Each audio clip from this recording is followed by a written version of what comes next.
Hey y'all, today I'm going to show you how to make brown butter gluten-free chocolate chip muffins. These muffins are next level, y'all. They're tall, moist, and they're so fluffy, and they are studded with mini chocolate chips, and they are filled with that irresistible, nutty, caramel-like flavor of brown butter. So let's get into it and I'll show you how to make them. I already started melting 6 tablespoons or 68 grams of butter in a small saucepan, and this is over medium heat. You could also use a skillet if you'd rather. And I'm just going to swirl my pan pretty much constantly until the bubbles start to slow down and then the milk solids eventually drop to the bottom. And this whole process can take really less than 5 minutes. So do not walk away because it can go from golden brown perfection to burnt in a matter of seconds. And make sure to either stir constantly or move the pan around constantly, especially when it gets to this point, when it's the bubbles are starting to slow, and then you can see the little bit of brown peeking through, and that's when you know it is starting to brown.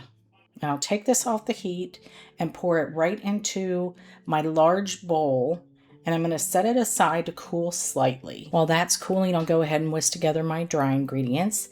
2½ cups or 350 grams of my gluten-free all-purpose flour blend, 2½ teaspoons of baking powder, and ½ teaspoon each of baking soda and kosher salt. Back to the slightly cooled brown butter, and I'll add 1/4 cup or 60 grams of avocado oil. Any neutral oil can be substituted.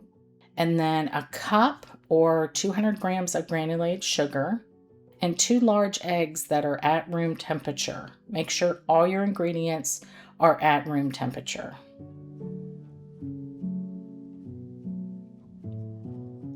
Then I'm going to add in 1/2 cup or 120 grams of sour cream that is at room temperature. You can sub the sour cream with Greek yogurt if you'd rather use that. And for ultimate tenderness, I'll add 1 1/4 cups or 300 grams of whole fat buttermilk. And then a squirt, maybe about a tablespoon of vanilla bean paste, or you can use vanilla extract. And just give this a good whisk. Muffins are one of those things that are so easy to make, y'all, but they're always loved by everyone. And they're so like a quick breakfast or snack, especially for kids on the go. I think chocolate chip are my favorite. Okay, I'll add all the dry ingredients that I mixed together earlier and just use a spatula to combine the wet and the dry. It's okay if it's still a little lumpy.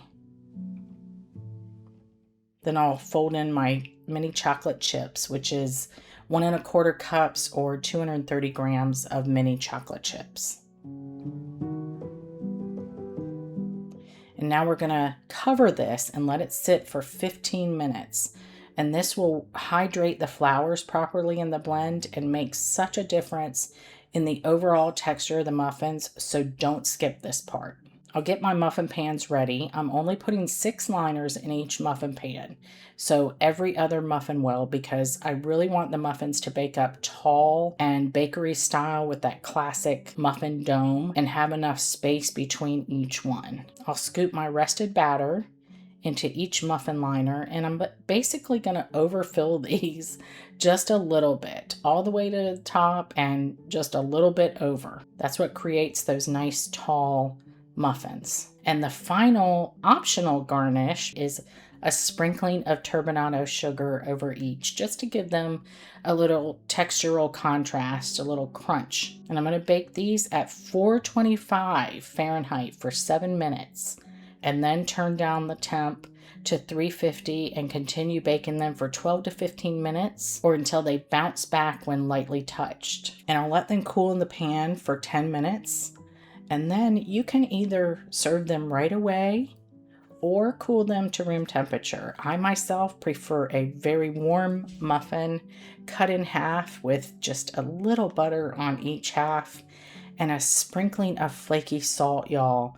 You have to try the salt at least once. Salt added to sweet things just takes them over the top. Enjoy.